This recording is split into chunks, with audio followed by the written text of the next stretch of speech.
Hello again, welcome to another edition of Arts and Ideas. I'm Sue Swinand, and I'm really thrilled to have Frank Armstrong as my guest today. He's a very well-known photographer in the area, but also an outstanding teacher who has done workshops throughout the country and is currently teaching photography at Clark University. And Frank, I want to thank you so much for coming in today. My pleasure to be here entirely. I'm anxious to show the audience the scope of your work. It's just wonderful, gorgeous work that should be known more widely. I wanted to tell them a little bit more about you. You have such an extensive resume, but I'm a little overwhelmed, so I'm going to read part of it. I wanted to let you know some of the collections Frank is in. He has works in the permanent collections of the National Museum of American Art in Washington, Museum of Modern Art, New York, Worcester Art Museum, Museum of Art, Carnegie Institute, Pittsburgh, Ammon Carter Museum, Fort Worth, Museum of Fine Arts, Houston, and the list goes on for another few inches. He's been the recipient of a number of grants, one being the Dobie Paisano Fellowship for Visual Artists and Writers, given by the University of Texas. And we're going to talk about that more as we get into his background. He's in a number of publications and has a wonderful monograph called Rock, River, and Thorn, which deals with the Big Bend of the Rio Grande. Wonderful book we're going to be showing you. And let's see. I wanted to also mention that he's represented by, of course, there's 1,000 shows that you've had. I'm not even going to go there. But he's represented by the Stephen Clark Gallery in Austin, Texas, and also by Panopticon Gallery in Boston.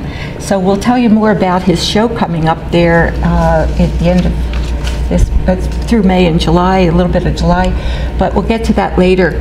But right now, let's see. I wanted to know, when did you come to Clark? My good friend Stephen Dorado brought me to Clark. When my wife, as you know, as the head of the Antiquarian Society in Worcester, came to Worcester in '92, and I came following her because my career is wherever I am. I can photograph, portable. But I can go back to whenever I want to go back to Texas and do whatever I want to do. I work mostly out west rather than here. But when she came to here, I met Stephen within 2 months after I was here, and we became very good friends, and he kept pestering me to come to Clark to teach. And finally, after being here for 7 years, I think it was, I finally broke down and said, okay, all right, Stephen, I'll do it. So you'll be at Clark 13 years now? It'll be 13 years now.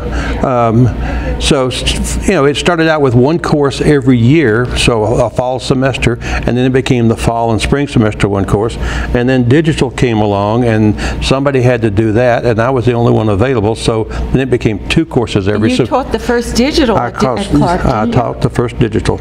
And I'm still teaching the digital courses at Clark. Funny how little paths open up and you go through the door that's open. I tell my students today, every day, that you never know where you're going to be 5 years from now. You just don't have a clue. Who ever thought little old Texas boy would wind up in central Massachusetts? And then tell me about your experiences with the Southwest teaching that you did. I know you were influenced by Ansel Adams and Minor White and that whole California group. My first original influence was from a man named Russell Lee, who was a Farm Security Administration photographer who taught at the University of Texas when I was teaching there. And Russ was one of these sort of open to everybody at any time kind of person, and it was wonderful because you could go to him and talk to him, and since we were basically fellow faculty members, he was in the art department, I was in the journalism department, we you know, we socialized together also, and that socialization is where I began to meet other photographers that he would bring to town. That's where I met Minor White for the first time. That's where I met Gary Winogrand, Todd Papageorge. Who was another big influence. Which was another, yes. Yeah. And then Gary replaced Russ on the UT faculty when Russ retired, and then Gary became a friend. And so I had all these street influences, but I also had the influence in the early 80s, this was a little later, of the West Coast sort of genre of photography, which is more heroic landscape sort of work rather than the banging on the street. Whereas Gary Winograd and Russ Lee were more, as you mentioned briefly, street photography. Yes. They were like people photography, average Dick Joe kind of photography that saw in a new way. They made something out of very ordinary images. Yeah, and if you look back at these images, of the bird leaping from the car, or the dog running from the sawhorse, or somebody in their living room holding a cat with a beam of light across of them, or couples talking on the street. Any of these images give you an idea that it's a grab as quickly as you can sort of image. So you and a few other guys got together and did these workshops in the Southwest. Right, and a lot of this work that which we go down through these images, these 1980 images, like this, anything that's in Nevada in this series, for instance, all came from the workshops. Like this is this is a mine in the hills of Nevada, right where we were teaching. This is not 3 miles from where we were teaching, and it's an old mine, and it's called the Dead Cat Mine. Oh my gosh! And so it's like, you know, and that's more of the. I want to see this one. That's a Big Bend picture.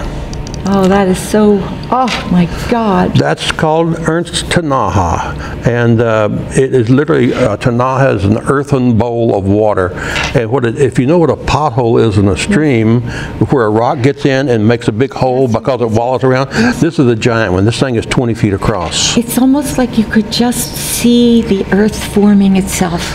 It's like you that. You can see the earth happening.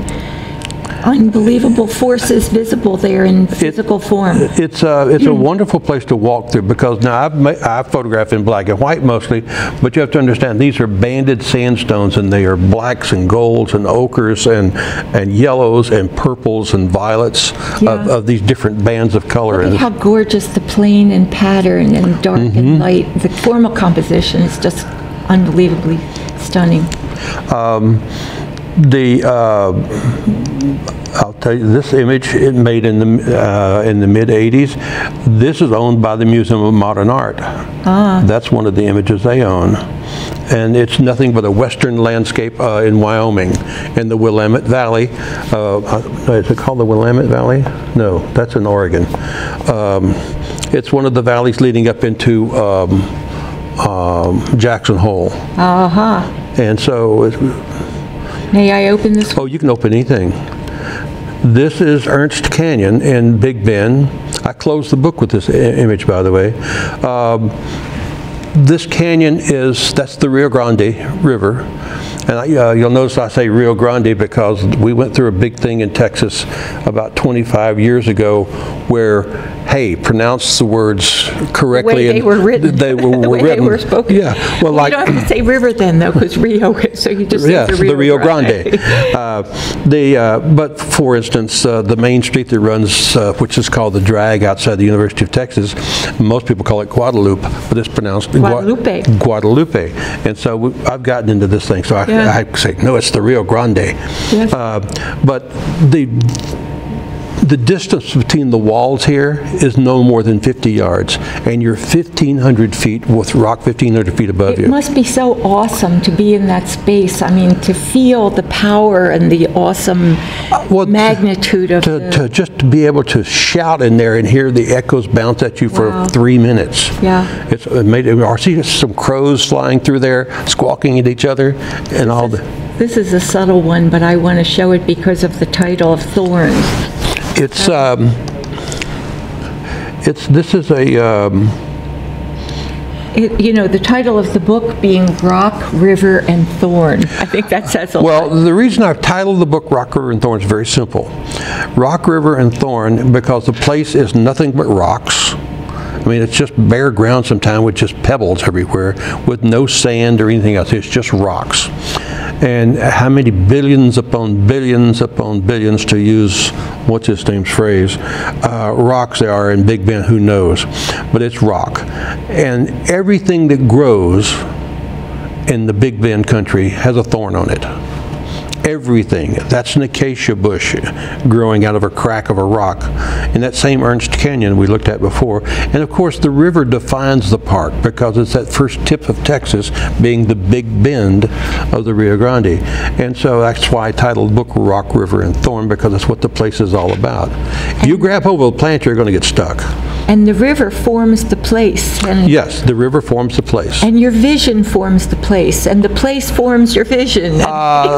As I say in the written part of the book, so many times the photographs were the excuse for going there, because I went there for other reasons. Mainly, I wanted to be there. I want to go there. It's a marvelous place. It looks a little intimidating, you know. You must have to have somebody who knows what they're doing. Well, it's pretty well laid out and mapped out. It's not a problem.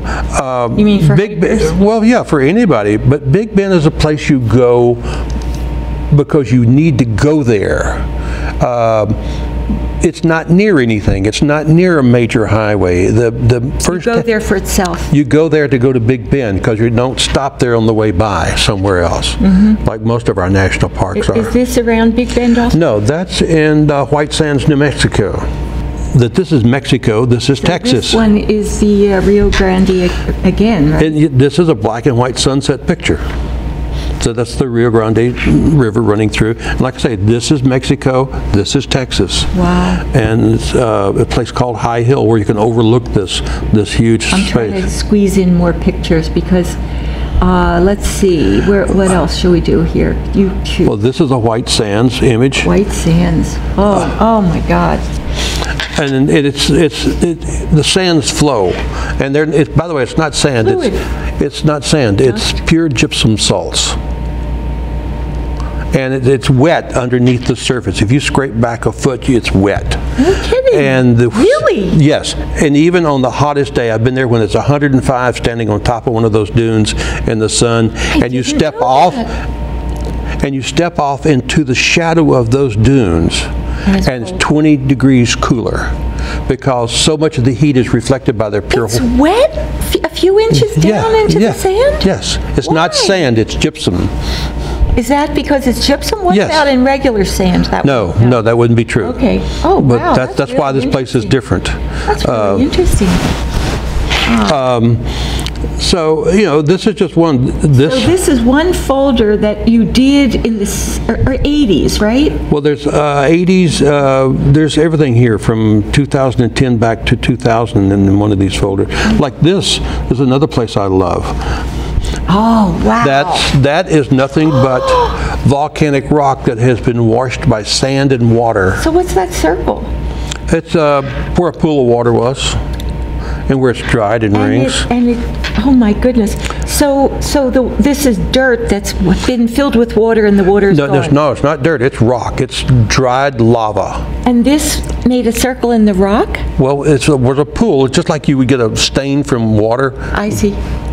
Where it just dries down. It's like a drawing, isn't it? It's like a drawing. And these lines are where you see the cracks, or where literally the environment has stained back the rock after it's washed away. It looks like a petroglyph, like some kind of Indian drawing. It does. It does. It looks really. Let's see. This is a was this the one I wanted to show? Beautiful.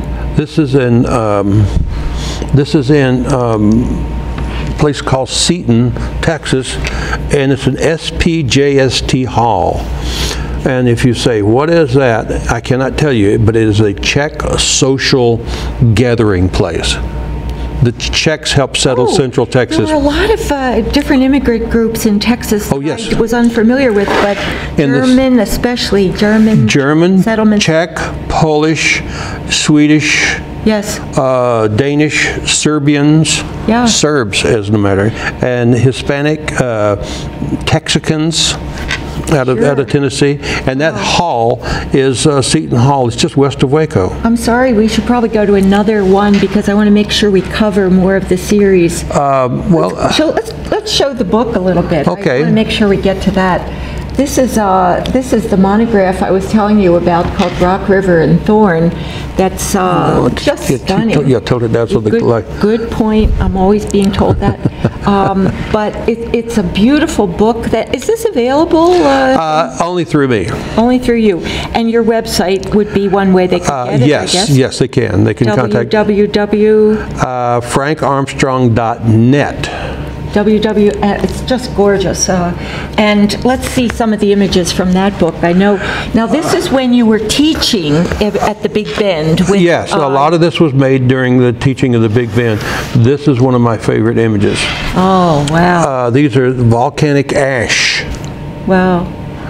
Literally, and the plant there is called an ocotillo plant, and so this is like a moon landscape. In fact, the first astronauts went to these areas to train. No kidding. That's interesting. This is one of my favorite images, not from the book, but from when I was living in New Jersey and working in Pennsylvania. This is called Pine Creek Gorge, or known as the Grand Canyon of Pennsylvania, and there is a creek that comes down and cascades down through the side, and I found this dog that had fallen into the cascade, and it was there now.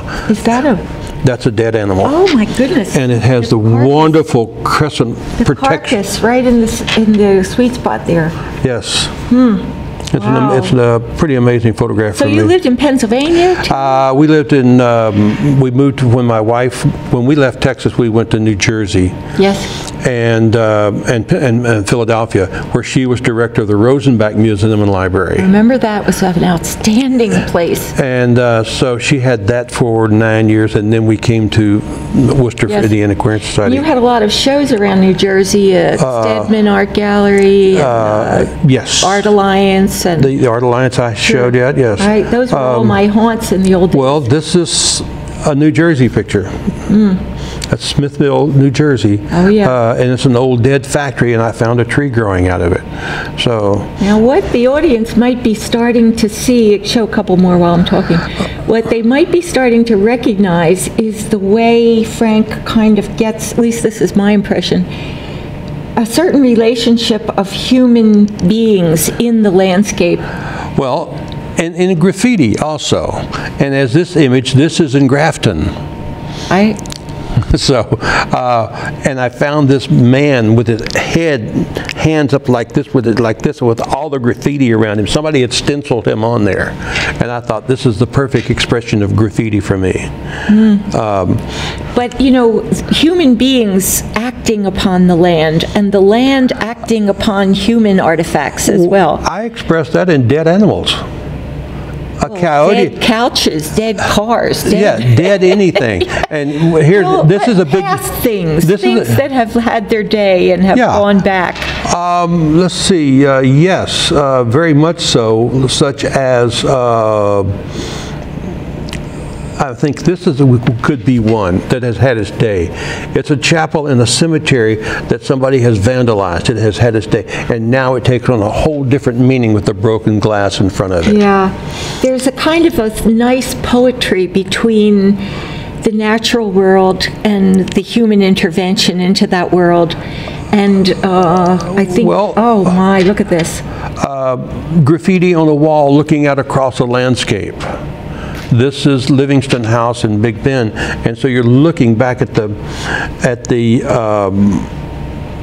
this landscape through this window. There's no roof on this house. Could this reminds me so much of the caves of Lascaux. You know, someone who felt that horses pounding, thundering hooves, and drew that when his time of. And the guy is lassoing it. Sure. Oh wow! Awesome. Capturing the wildness of the place.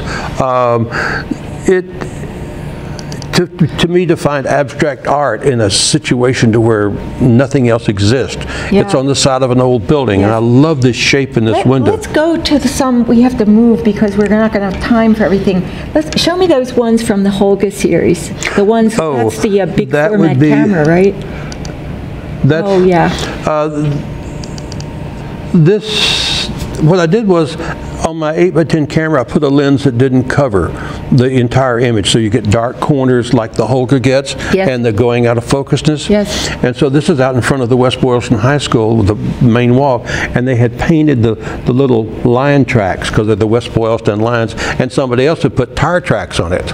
And I love the fact that these the opposition of those kinds of things. I want to see the one with the random lines. This one? Yeah. Oh, wow. This is in West Boylston. It's like a drawing. It's like somebody... You gotta go faster. Yes, yeah. Somebody was making music with tires. Yes.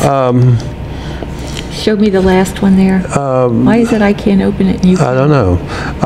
I found symbols on the street. I don't know what they mean. I found these other symbols on the street one day, and I didn't know what they meant, what it was all about. It was it's like a drawing. It's like somebody came down and did it from outer space. Yeah. And then I also would go into the cemetery. This is the Lake Cemetery in the West, and photograph just scenes like you see a lot of Holga images. Yes. Let's go to let's see what else we have. Well, a few of the recent symbols and recent, whatever. Well, the recent work is embodied a lot in just street shooting because it's what I have time to do. This Worcester? This is Worcester. It started on the street last year. Oh yeah. When I go to the doctor's office, I'll photograph myself in a mirror in a Johnny. This was in Virginia this last spring. I shot a picture that I found on the side of a wall. This is on the side of West Boylston Auto Parts store. Wow. And here's the poetry of the organic growth of nature against the man-made line. Exactly. And that says it all. But it also, and it contrasts with the green and the blue. And even the stripes of the lathe. This is a picture shot even last week. I love photographing in the rain. Oh yeah, your saturation gets so heavy there. Yes. Do we see this one of Worcester? This is... that would be familiar to people. This is... I know that street. That's Beacon Street. And I'm on the corner of Jackson and Beacon looking north. Yeah. Hey, so you have a show coming up in Boston then at Panopticon. Yes. And that'll be up through a little bit of July this year? It'll be up from the end of May into about the first week of July. Could we see a couple of the images from there? Do we have that here? Yeah, we do. We have Boston show. Yes. And so once again, the man stuff, going back into it's called Trains, Planes, and Automobiles. Trains, Planes, and Automobiles. Love it. And so one day, this was an early image for me back in 1978. I found two Packards in the field. Okay, and then on the side of a barn. Love it, love it. Look at the way the metal circles and the worn textures there contrast each other. Then I want to see this one. I absolutely an old love Cadillac. That says it all, you know. It's just so... And I'll be showing this picture, which is a Hudson. Wow. In color. Wow. We haven't even shown any of your color pieces, which are marvelous. And nor have we shown a lot of your people pictures. There's lots of... when you've been photographing for 50 years, you have thousands upon thousands of images that are all wonderful things that you love. What I love about your work is the way your sensibility comes through and your interest in nature as being this moment of transcendence where you... Go ahead, I'm sorry. Well, I was just going to say, my basic theory of how I take a picture, why I take a picture, is literally something that poses a question for me. Like, why is that car there at that point? and I take a picture to try to answer the question. That's a basic philosophy of mine. In other words, I'm curious. I'm constantly curious, and I'm doing double takes as I drive down the road. I'm like, what was that? You know, and sort of. it drives you to do what you're calling the personal photography or the social landscape. Yes, the social landscape. Not just a pretty picture. It's social and landscape. about who Social, you are. yeah. Social and landscape comes together. It's social because it's about man. It's a landscape because it is landscape. And how we influence the land, and the land shapes us. Yes, exactly. That's what I I'm. wish we could go in for another 20 minutes, but unfortunately we're out of time. But I do want to, go ahead. I was going to mention that I also have a blog that I write about weekly in and publish, and it's picturetaker.blog. T-C-H-E-R. Yes, Picture taker. Picture Taker, because that's the way they say it in New England. Picturetaker.blogspot.com. Okay, so go to Frank's website if you want to see more of his pictures, or also stop in at Panopticon and see his work in Boston. You can check that out online. And geez, again, I feel like we've only scratched the surface, but barely. thank you so much for coming, and I really enjoyed it, Frank. I've enjoyed it. Again, thank you. And we hope to, oh boy, my special treat. We hope to see you next time for another edition of Arts and Ideas.